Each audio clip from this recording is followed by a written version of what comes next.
The Match Ball. Hello. Welcome to the show. It's brought to you by Levi Solicitors. 10% discount is yours at levisolicitors.co.uk/the square ball. Dan Moylan back with you from my holidays, along with Michael Normanson and Moscow White as well. Daniel Chapman. That was all right, wasn't it? Oh my God, what a day! I feel like I'm in the middle of a U2 concert or something with you two sat with your old men with shades on. But tribute to Roy Orbison. He would have loved that game today. He would have driven all night to see that match. He would. Fucking hell, that was good, wasn't it? We are live on YouTube for our TSB Plus members, by the way, streaming this. And we won 3-0. Didn't I tell you when we were walking round towards the ground, Michael, sorry, that we were going to win today? You always say that, though. I know, but we've not got a reason to be... What a day, what a performance. You're very nearly always wrong, but Christ. I don't think anyone predicted 3-0. I actually can't see through these glasses. They have steamed up. You might be better off taking them off. No. Did you put 5-0 on us to win? And I'm not a gambler. Did you put 5-0? That doesn't even make sense. Pounds. No. I had £5 on us to win. Yeah. I genuinely I can't see my keyboard. Glasses are coming off. The glasses are coming off.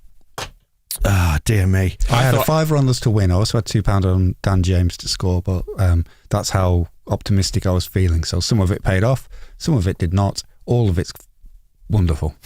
The manner of it was so fun. It was perfect, wasn't it? What a day. I mean, just everything. Because at 2-0, even, you're thinking they're probably going to get something out of this. 3-0, it felt like we were in control of it, but then I've seen us lose control a week ago against Southampton, who were a far worse team, and it went from being a game that we were cruising into, looking like we were going to lose it.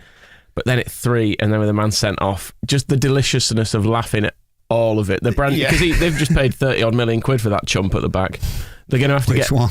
The one who got sent off. They're going to have to get another goalkeeper, because that's what Chelsea do when he makes mistakes. So get rid of him. Another 70 million on that. Just so fun. It was everything was perfectly timed. You're right, wasn't it? That it was kind of in the balance, and then we scored, and then we scored again, which is a proper hammer blow. And I've been saying to my dad, like, at half time, just saying, it feels to me like we just need to kind of maybe break things up a little bit for the opening 10-15 in the second half, and then if we can maybe snatch a third, that would be awesome. And it went exactly as I wanted it to, which so rarely happens. And what a performance. I just think the tactics, the pressing was just magic. The subs were at the right time, so we learned from last week. Just Did we make enough? Did we make 4? 5. Did we make all 5? Yes, I think there was we should have made more. A bit of a response to last week. It was right, I'm just going to get all of them on.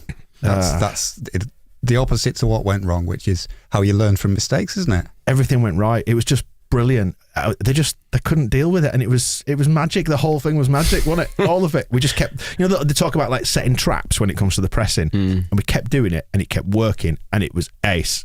I mean, when Aronson managed to actually get the ball off him, he'd obviously seen him do that a minute earlier, 5 or 10 minutes earlier, whatever it was, because he was over the other side of his goal, did exactly the same thing, didn't he? Kind of turned back on himself, and Aronson just went, nope, I'm not letting you do that, nicked it off him. I wanted to see him get the full Smithies treatment, to be honest, after that, but he was 1-0, it's your keeper's fault. He got a bit of it, but I wanted I suppose he's not a child, so you can't sing about being a virgin and stuff, which was all part of the fun with Smithies. But he did so get much applauded out for the second half, all the way to his goal, which was very good.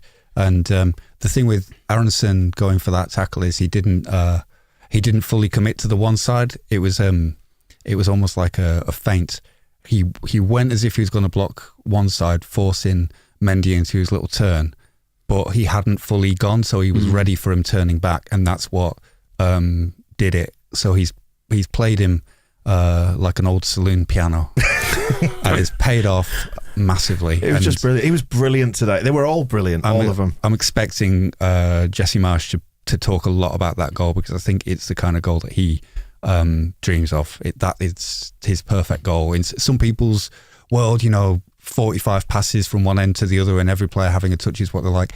With him, it's particularly with it being Aronson, it's a player tackling the goalkeeper, and it works, and it's beautiful, and it's one way of it's a really big way of giving us a fighting chance against billions of pounds of player, because it doesn't matter how expensive you are, you can fuck up. And if you've got a very fast little American boy running at you. He was great all first half. I'd been thinking just before he scored, I was like, Aronson, what a game he's having. Yeah. And then he went and did that. I've just got on Twitter actually the Koulibaly booking the first one when Aronson just turned inside him and he looked like a flat-footed idiot. Oh yeah, I mean it wasn't. Dragged his shirt fully off. He dragged his shirt and then he kind of got him around the neck. It was a real full-on. I am going to assault this little child thing. So it was a booking. I think he went in as hard as he could, knowing how early it was in the game that it would only be a yellow card, and then it came back to bite him. It was just massively. I was so pleased with him. I thought Aronson and Adams in particular, our two American boys, were just brilliant in that first half.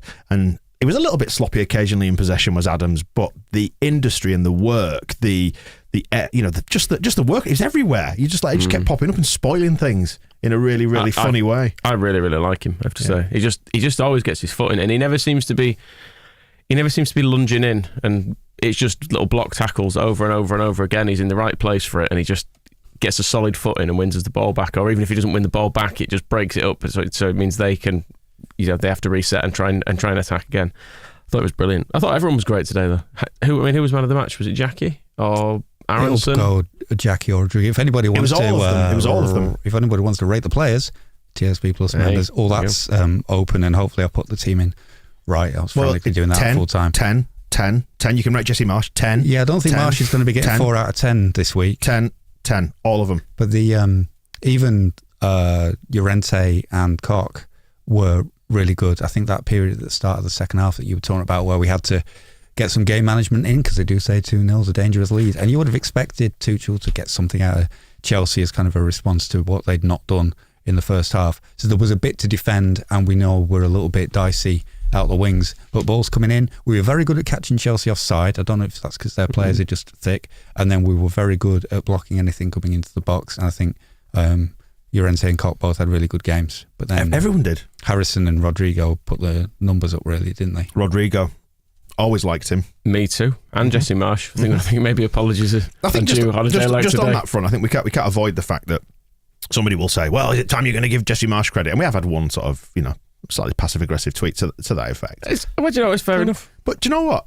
But also, it's just based on evidence, isn't it? And we've seen today evidence of the plan working. We saw evidence against Wolves of it working to a certain extent, and game got a bit stretched. Southampton, it worked to a point, then stopped working. Today, it all just worked, and it was brilliant, and he deserves, I think, all the credit for that. It was a fantastic performance, and I think a huge marker, just like planting a flag in the ground and saying, this is what we're about, this is what we can do when it's good. I didn't see a celebration today, but Moscow was telling me there was some real good thrusting going on after was it the second or the third? I'd say those genes are getting put through a lot of work. I look forward to seeing the thrust. And today's a day for thrusting. It is. It absolutely is. Will you be thrusting later? We've been thrusting into Chelsea is what we've been doing today, and they've had to just. That's very graphic. They've had to take it, and I enjoyed watching it. On Chelsea, we ran in the first half. We ran 6 kilometres more than them. Overall, it seems like we ran 11 kilometres further across the game overall. It struck me that Chelsea were sulky little bad losers. It felt like after we'd scored, they seemed to think it was unfair, and they were doing a bit of moaning and diving around and not putting in a huge amount of effort in. Tuchel spent most of the second half, particularly after we'd gone in the lead, sitting in his dugout, just sulking. And the only thing he's really got to sulk about is... he's got nothing to sulk about. I'm trying to frame it, because you can imagine... He's just spent 50 million on a left-back. Exactly. Eric Ten Hag has problems, and you can imagine why he just sits there looking upset all the time. I don't know what Tuchel really has to moan about with this squad that he's got, and he'll probably want some more better players, because that's all these people can think of. Spend more than £33 million on a 31-year-old centre-back. But what was wonderful was that so he just sat in his dugout all the time, and whenever on the little telly the camera cut to him... Oh, hang on. Ring the bell. He was sitting there. Koulibaly gets sent off. He's just sitting there, which Marsch celebrated that, and I was wondering if he would go out and smack him. And then when Click went in on their number 6, which was great. Can I just say Click was great today? Just only on for a little while, but what he did, the shithousing was just magic. And he got Tuchel out of his little sad cave. He came out and started 89th minute. It's like, right, I'm not standing for that. I'm going to go and yell at this fourth official for a while, because he hadn't done it all game. So the one that kind of really topped it off as perfect, that we were 3-0 up, player sent off, and then click, winds Thomas Tuchel up enough to get him out off his sad little bench, and he's like, no, I'm gonna go and shout, and it'll make no difference whatsoever. You see what he did as well? He was just like kicking people off the ball, rolling it away, just fouling, taking those fouls when you need to give out a foul just to slow the game down. I really enjoyed the bit where James had it over on the right hand side a few minutes from the end, and we basically had 3 attempts at fouling him until eventually we did, and it was like, good, just fucking keep kicking the shit out of him. And that's all we needed to do in the second half. As soon as we got 3-0 up, is just keep breaking it up, didn't we? Which is something we didn't do under Bielsa, because it was pure football, go forward relentlessly. And I thought we did that. We game managed it perfectly, given that the game got away from us against Southampton because the game management just didn't seem to happen. Today, it was brilliant. Just going down when we needed to. Little things like Meslier catching the ball and doing that Pickford thing of going down on the floor, slowing it down, wasting 30 seconds, And when it was the injury to Strauch, wasn't it, quite late on? And I was sat there thinking, stay down. And he did. He stayed down. It was perfect. Some big saves from Meslier today, actually. There was one I think it was from Mount, where he got Mount didn't catch it that cleanly, but he had to get low down very quickly for it. And then there was a really good save in the second half where the flag did go up afterwards, but I'm still giving him credit for the save. Yeah, and there was one that was, I think, separate to it might have been another Mount one in the second half, because he got one in the first half. There was one that was live. I think it was live. They all ended up being flagged for offside, but he's still just making really, really good saves, and I like that. He's still brilliant. I was convinced our third goal was offside. Well, that's what I was about to say. Have you seen anything of the second goal? No, because the free kick for it, I'd like to see a replay just to see. Wasn't it a little shirt pull as he went? It was Sterling, was running into the box. Yeah. I only saw one replay, but it really looked like on what? Sorry, it was on your little telly.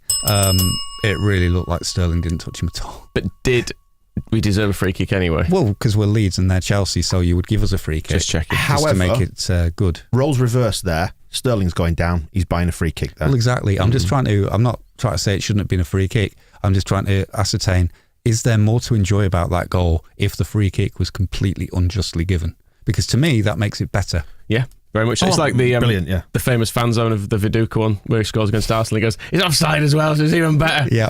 And it was... hang on a second, just interrupting you for a second, just to let you know that fellow Champions League contenders Man City are beating Newcastle at the minute. It's a blow, innit? We need them to start dropping points for the title. Yeah. For the title. Second, aren't we? So, yep, about that. It's great, isn't it? I've just got Aronson's goal playing on a loop in front of me. It's really funny. XG of 0.99, by the way. What were you saying, Moscow, before I rudely interrupted you? Just that we haven't really mentioned the second goal beyond the free kick, but Harrison's cross and then Rodrigo's header are both beautiful things. Well, let's go Harrison's through cross in particular. Let's do all 3 goals, because I've kind of forgotten them in my giddiness. Obviously, I can remember the first one, Aronson's. It's just dead funny. It's one of the funniest things I've seen in a long time at Ellen Road. But like you say, it's the perfect representation of what Marsh is trying to do. I'm watching the replay of it. Mendy's reaction is so funny every time. He's desperate to blame someone. He sort of starts throwing his arm as if to say, "What have you done that for?" But then he realises it's all his own fault, so he just stamps up and down on the spot like a little angry child. Well, Aronson should have headed it in, really. That's the only thing I'd have changed. Should have dribbled it across the line and nutted it in. I think I might have seen a tweet to the effect that there might have been a no-look finish, like he put it in and he was already celebrating. I hope that was the case. Just tell us from your replay. Was he looking at the ball? I mean, maybe you can't really tell from this, but I mean, you don't need to look at the ball too much when it's. Although Luke Varney did once miss a chance from that position. So once he'd got the ball off the goalkeeper, there was just real fear from that point until it was in the. I know it was only a short period of time between that and it going in the net, but there was still that feeling of this could be brilliant. Don't miss. I've got an update. I've got a hold my ear update coming in from Kevin O'Connor in the comments on YouTube saying no look finish confirmed. Nice. Excellent. Well done. Like you said, the only thing that could have improved it is if he had put his foot on the ball, got down and done the header. I waited for the keeper to start moving towards him and then just roll it in. Or back heel it. Yeah. Perfect. Would have been absolutely magic. Daniel Coughlin, by the way, is in the comments on YouTube pointing out that Tuchel obviously is going to be banned for a game, assuming his appeal is not upheld. So at least he got to experience a football lesson up close today from Leeds United. Maybe he can learn from that. He may as well not have been there. He didn't do anything. He got really annoyed with them towards the end of the first half, and then the second half he just didn't appear. He just sat in his dugout sulking. So he's wasted a game. They seemed weirdly set up, I have to say today. Not that I give a shit how they were set up, and I enjoyed massively the way they were set up. But Loftus-Cheek was playing on the wing. It seemed like, and he's not really a winger. They didn't seem to have anyone up front. I don't know, it all seemed a bit confusing. They to play me. sort of a 3-4-3, don't they? And then like Reece James comes from that sort of right hand side of the back three, and then we'll do an overlap. So I think that's where they kind of get their extra width from. He's sort of a marauding centre half come full back. Sterling cutting in was giving him a bit of joy. It felt like that was where a goal was going to come from. But I mean, early doors, it was a bit worrying, wasn't it? Like Havertz, I don't remember Havertz doing anything. Or Mount particularly. No, Mount had that one. Yeah, the one shot. And, it's maybe says something that some of those players ended up getting taken off. But I think their plan was to try and overload our fullbacks because Struijk isn't one, and then Rasmus has been a bit ropey to start the season, so you target those two players.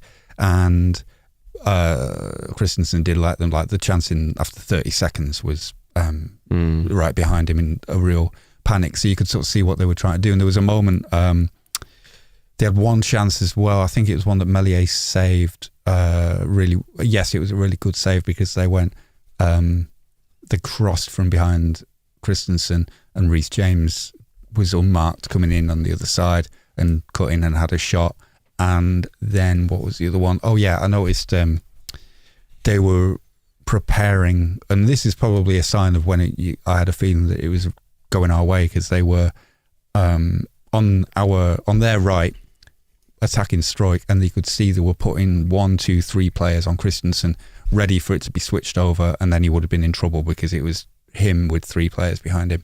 And Tyler Adams won the ball off of their player on the right, so they never got to do the switch. I'm like, we are fucking them up. You're right, actually. There was very little of the old switcheroos, because that was the thing I was worried about. They started doing it for a bit at the start of the second half when they pegged us back for a bit before we scored the third, looking for to move it out to the wing, and you could see how high the overlapping players were pushing up, and you thought, God, if they can get it across here, then we're in trouble. But they never did, because we're great. We kept stopping them. Tyler Adams was doing everything, kind of.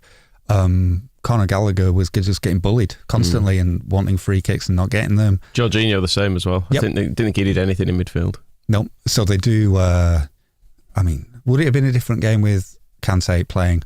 Maybe, because he's a brilliant player, but he wasn't playing. So they are supposed to be. People talk about squad depth in the Premier League, and we worry about ours to the point of neurosis. We should still sign a striker and a left back. But then you look at... Imagine supplementing that brilliant performance with more players. Just give us more players all the time. But then you look at Chelsea, and you'd think if any team was set up to lose a key player, we'll bring in Jorginho, and we'll bring in some guy who looked all right at Crystal Palace. That's what they're reduced to now, is Crystal Palace, he looked all right at Selhurst Park for a season, and now apparently he's the second coming, but not when Tyler Adams is in his face. And Mark Rocker to an extent as well. I think Rocker has a bit of a habit of... I think communication needs improving. He needs to shout for the ball because he's constantly crashing into our players. It's kind of funny, but also he did end up getting hurt. I think he hurt himself going for a ball with Rodrigo. It's like, one of your lads. It's that classic thing. The contrast in midfield, though, when you think back to when we last played Chelsea, or maybe that's not a good example because Dan James was sent off, but the end of last season, the centre of midfield was just a complete mess. There were just bodies on top of each other. There was Phillips in there, there was James in there, there was Click or Forshaw or someone in there. It just felt like they were all piled into a space in the middle. And this season, it looks to be functional, which is... Yeah. I think that's probably the thing that's making the most difference for us, because it just did not work in there last season. I looked at them early doors, how Chelsea was set up, and they started the game with a huge gap between... I think their forwards had pushed like three up high, and everybody else was quite compact in front of the edge of the area, and they were quite clearly trying to draw us onto them to go press them high and then try and operate in that same space, and we just didn't let them do it. Because I remember thinking in the game at the back end of last season, there's so much space there. Why are they still getting so much space there? It was like Mason Mount was just drifting around in that space in front of our back four, and they just took us apart, didn't they? But that was brilliant today. I thought go back to Koulibaly as well. It felt like we were letting him have the ball, which is a little bit of the Bielsa system, really. It was let the shittest player have the ball, and it felt like every time he got the ball at his feet, we didn't particularly press him. We were like, well, you see what you can do with it. It looked like we could get at him, didn't he? He was the one you could get at, particularly with the pressing. Yeah. It was the pressing was great today. It was absolutely magic, wasn't it? Goal number 2. Let's talk about goal number 2. So the first one was 33 minutes. I had to look because I got all giddy and couldn't remember. But to score twice like that inside 4 minutes is it's a hammer blow to Chelsea, isn't it? Which is why it's funny and it's excellent. I've got it in front of me now. Very good header. It was a very good header. Magical Rodrigo. More set pieces as well. Yeah. We're actually good at them. Yeah. I enjoyed today the double. Did you notice the double arm lift? There was one, Aarons and then Harrison both did arms in the air at one point. Can you just talk us through that from a coaching perspective? Because obviously you are our in-house coaching expert. I don't have the code book to know what that means, but to the Leeds players, Surely you wrote the code book. Putting their hands in the air like they don't care. Yeah. I think is what they Wait, do. I think you wave them around like you just don't care. That's it. Yeah, they were doing that.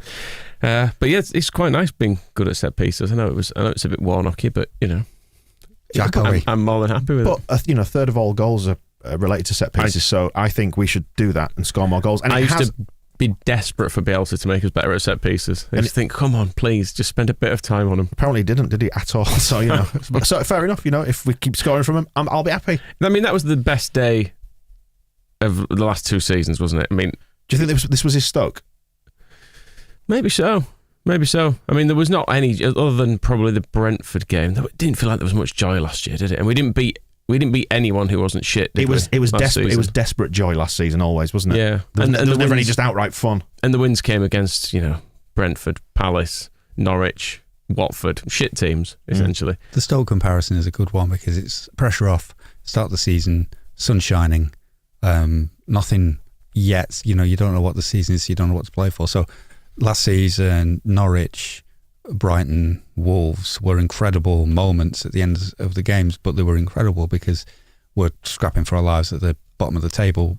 Just that pure start to the season, and where it stands up with Stoke is that it's the ideas all being visible and all working, and you can see that's what we're trying to do, and it works, and being a surprise as well, because against that game against Stoke came as a complete shock to everybody. Nobody expected it to work that well, and I think after we were good against Wolves and we were good against Southampton, and there's we'd have 9 points if that bozo made some subs last week, so he must be kicking himself even more now we've done that. We would have been top. We'd have 3 wins from 3. It would have been incredible, but we won't worry about it in the past. But it has been pointed out by Ralph, by the way. I mentioned on the Phil Hay show towards the back end of the week that 1 goal roughly equals a point in the Premier League. So every time you score, you will, come the shake up at the end of the season, you'll probably get a similar number of points to the number of goals that you score. It's correlated rather, really, really quite scarily accurate, that actually. 7 goals, 7 points. There we go. 7 points was an absolute slog last year, wasn't it? We only need forever. Another 30 and we're definitely safe. How many wins? 8 more wins? 8 wins, 9 wins, you reckon you normally stay up with? I think the other thing about today as well is kind of looking back for comparisons is so much of what was good during the promotion season was post-pandemic, and then all those wins, like when we beat Manchester City and when to a point when we drew with Chelsea towards the end of that season, that really good run of form, no fans there. So that's the big thing about today as well, is the last time we were in Elland Road and got to watch a complete 90-minute brilliant performance and a win like that is probably Huddersfield? Yeah, could be. It's like the first one since we've been back in the Premier League, because there was so much good stuff happened in the first season we were back, but we just couldn't be there to see it, which is will always kind of be a shame. But then being part of that today is great, and also the difference that the great comment I've got. Why are you stroking the table so much? You're disturbing me. Just try it. Just excited. Try to Nervous think of hands. things to say. Samson here in the comments. Jay Sampson says, can't wait to lose to Barnsley now, which is a great Leeds way of looking. Well, don't matter, does it? I'll take it. Take your poxy competition and shove it. It don't matter. We're going to win the Premier League. I was just going to say, before we get round to goal number 3, what Moscow was saying then about the crowd. Atmosphere. Amazing. So good. For the benefit of anybody who wasn't there today, it was magic, wasn't it? When Elland Road's good, it has that electricity, it fizzes, it bubbles. It had that today. There was a marching on together about 70, 75 minute mark, somewhere around then. Yeah. It was brilliant. All sides of it as well, because often at Elland Road you'll get the cops singing and the South Stand singing, but when it's the whole stadium, when it was all of it. And then towards the end, like the joy of that sending off was just funny. Like you looked around you and everyone was just pissing themselves, laughing and giving it all this and singing Time to Go, and you just think, fucking hell, this is why you come to football, for these stupid moments where you can just laugh in someone's face like a big child. He didn't have to do it either, really, did he? 3-0 down already. Just let Gelhardt go if you're on a yellow, and then you can justify it in your video sessions later. They might say, well, why didn't you stop that run? It's like, I was on a yellow and I wanted to be ready for the next game that we're going to lose as well. So, but instead just a real stupid tackle. And then the fact that that Clicks knocking players over and that gets Tuchel out going, well, this isn't fair. Gelhardt was funny when he came on as well. He kept shoving people to Gelhardt as well. There's one ball over the top, and he obviously wasn't going to win it. He just turned to him and went, "Fuck off!" Just give him a big shove. He was giving us a free kick, but I don't care. It was funny. Him and Greenwood flew into a couple of tackles as well. Where I think, lads, there's fun and games, and there's ending this 10 versus 10. But I think they managed to just keep it the right side of the line, get a couple in. Because the rest aren't going to send off a substitute very easily. So get a couple in and then just like, right, we'll leave it there. No, do it. Just made our point. Be arseholes. I love it when we can afford to be in a position to be arseholes to another team. Like fans would, when, is there a fire drill? When they all started streaming out with about 10 or 15 minutes to go. Brilliant. Just being complete children. Arsehole children. Wedgebot has been on in the comments on YouTube just clarifying the set piece manoeuvres. Apparently, Wedgebot says the quadruple arm lift, which is this. Do you want to put yours up so that's what it looked like? Means they're going to cross it in the box and try to score a goal. Very good moves. Well thought out. A very good idea. What happened with the third goal? When was that? It was 69 minutes. That was fun. Just a load of chaos, really, wasn't it? I thought there were two offsides in it, but there weren't. Everyone was celebrating. I was thinking, no, it's offside. It's offside. He must be offside. Good finish, though, I think. Yeah, because it came to him quickly at an awkward height and angle and everything. It's another big difference from that we're seeing is, and I know I was thinking about it in the first half as well. We're getting like 3 players into the 6-yard box, and that's why when I can't remember who crossed it, but then somebody good, Rodrigo couldn't get like a good finish on it, couldn't get a clean connection, but Harrison was there to put it in. So the advantage of having several players there meant that just if the ball starts doing pinball around, then we've got somebody can stick a leg out, and it worked beautifully. Jesse had a hand in this goal as well, didn't he? Threw the ball for a quick throw in. I think he collected it on sideline and chucked it back in really quick, and then we broke up down the left hand side. Trent Fisher is mentioning the Leeds are falling apart again from the crowd towards the end after a couple of times. Again, excellent. I liked it at 3-0. Yes. 2-0. Feel a bit risky for you. Let's just wait. It's Dan James who did the cross, by the way. Yes, there you go. So he ain't so useless, is he? Little scum bastard. But it's interesting how you contrasted it with like what we were expecting of him last season, but it just feels like the responsibility is spread around the team. Like Rodrigo stepped up, so credit to him. You've got Aronson in there as well, so you're not as reliant on James just banging it in behind the full back and running onto it. I thought he was quietly effective. He was not that effective going forward necessarily, but he just put in a lot of work, didn't he? James, yeah. He always does, doesn't he? I think that's the thing with him. He's probably always awful to play against, even if he's not achieving a great deal. As is Aronson as well, and probably Jackie as well, because he never stops. No. Yeah, Aronson and Jackie were on the ball a lot more than James, but then James puts in that cross for the third, and as you say, his effort everywhere throughout the rest of the match was pretty much spot on. He did try that one, was it just before half-time, was it the start of the game? I can't remember. He tried one shot that went sailing over the bar that was like, Dan, come on. There's one thing at a time, like just do something sensible, then we'll see about the messing about. As he pulled his foot back, you thought, never mind. Yeah, but the cross is great. And then, it's the business of having, it's the upside of a penis formation is that Jackie Harrison, technically a winger, but he's in the 6-yard box sniffing for scraps and getting them. And if you're hugging the touchline, you're not there, are you? The goal, as Jesse Marsh pointed out, is in the middle, not by the corner flag. So good. Team full of pests, yeah. Jay Sampson says, which I love it. It's absolutely accurate, isn't it? Is that we are, and it's great. It's fun. It's fun upsetting. I just like upsetting people. That's what Leeds United was born to do. And it seems like we know. Like I think we were all when Jesse was trying to get involved in a little bit of needle last season, and we had it was like we've got bigger fish to fry here, Jesse. It's days like today when you can sort of celebrate it. You can laugh at Kinnear being a bit snarky in the programme notes. You can laugh at this Marsh in the press conference because Tuchel has said that he's denied that Leeds running further than Chelsea, the 11 kilometres, let's not forget, had anything to do with the result. He insists mentality wasn't the factor today, whereas Marsh has kind of said, look, he can have his opinion. our way of playing dictated the game. Good. I mean, what's his argument then? That we've got better players? I think the Tuchel was sort of suggesting that they missed chances in the opening 20 minutes, and that's when the game was lost effectively because they didn't finish the chances that they got. Nothing to do with us scoring and running around. They didn't have very many chances. There was the Sterling one early on where he put it past the post, and I thought he should have done better. And Cucurella did he have a half chance? The XG, I don't write it down, I don't think, but it was like theirs was under 1, wasn't it? Yeah, I think with the XG pretty much reflected the scoreline. We looked a bit open at the back, but that's why I was quick to praise Llorente and Koch because they dealt with lots of Koch things. was very good actually, and keeping them solid. Catching them offside a lot meant that a lot of their kind of threatening moments didn't come to much, and then we know we've got Meslier in goal, so it's kind of we have the lines of defence now, and they work really well. I think Tuchel's argument is there'll have been an implication in the question that he's asked about your players lost 3-0, they didn't fucking run. Are they all in a bad mood? And that's why it's like, no, it's nothing to do with mentality and the fact that they didn't run. All that's meaningless. And the fact that I sat on the bench for 45 minutes with a face like a smacked ass. Everybody here is happy. Mentality is not a factor. Nobody's moody. I don't know why you're calling us moody. Stop calling us moody. We're not in a mood. You're in a mood. We're not the ones in a mood. The XG philosophy.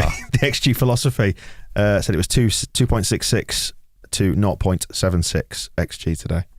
But it was 3-0 is the other thing to remember. I mean, to put this in historical context, there will be probably anyone under the age of like 25, 26 will never remember Leeds beating Chelsea. Wow. That's weird. I sometimes forget I've got quite old now. We've not beaten them. The last time we beat them 3-0, Tony Yeboah and Gary McAllister got goals. So this is big. I don't know. Chelsea fans might go, oh, bloody hell, little Leeds having a laugh at beating us once, but fuck it, it's funny. Hey, funny today. Chelsea do hold a very unique position. The only club I think to be owned by 2 Americans in one day. Hey, that's good. Do you like that? That's sort of good. Yeah. Well, it's not actually my joke. I need to credit that to my mate Neil who texted it to me. Okay. But let's wrap it up then. This happy day. What will you be doing tonight? Will you be going home, maybe watching the full rerun? Straight on the propaganda. Match of the day. Oh, propaganda. That'll be so fun. That'll be a lot of fun, won't it? Oscar, tell me, what do the TSB Plus members need to do because they have to send us some tapes in for propaganda, don't they? Well, if they're watching this live, there should be a link just up there. Just above the thing on our website. And if you're listening to it first on the TSB Plus podcast feed, go on the website and in the menu it says Talk to Us TSB Plus, and that's the place to find it. And press a button and you can tell us all about you. And when you press that button, that tells you where to get your tape from to record onto it and then post it to us. Yeah, and tell us all about your fear of cows. And then if you want to just write it down, that's below. And also that goes on to you can mark all the players out of 10. So that's you get to score the manager and all the players out of 10. Yes. And we will bring you the results of that in the Leeds half of propaganda, which will be Tuesday. Yeah, let's do that. Oh, we've got bloody Barnsley on Wednesday, haven't we? Be a chuckle. It's good. It's looking forward to it now. Sold out again, isn't it? I think just about.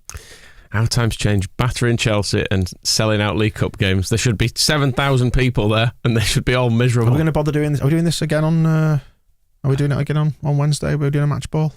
Yeah. Shall we? Yeah. I will. Are you doing it, Moscow? I mean, I'll be here. Yeah. All right. Yeah. Let's do it. Let's bloody do it. We're all happy now. Let's give Barnsley the same respect as Chelsea. Excellent. Right. By beating them 3-0. Yes. Any more to add before we head off into the pleasant Sunday evening sunshine in Leeds? I thought that was dead fun. It was excellent, wasn't it? Tackling goalkeepers is to be encouraged. Good God. Do you think we'll do that again? Yes. No, I mean just tackling a goalkeeper specifically. Well, keepers know they can't fuck about with it. That's the thing. It does. If your idea is that you're going to play out from the back and you've got that happening, best not. Keepers do love the fucking about though. In the sports washing derby, Newcastle have just equalised. By the way, that's good. Couple of things. We didn't have 7 points until late October last year, says Dan Green in the comments, and Justin O'Dell is asking, can we have Michael do a dirty Tuchel accent? Maybe telling Click to stop. It's going to end up being Farker, isn't it? That's the problem. How about you have a think about it? And I'll have a think. We'll do it when we do the do propaganda and so on and so forth. Because not all Germans sound alike. No. And Tuchel is a more sinister man than Farke as well.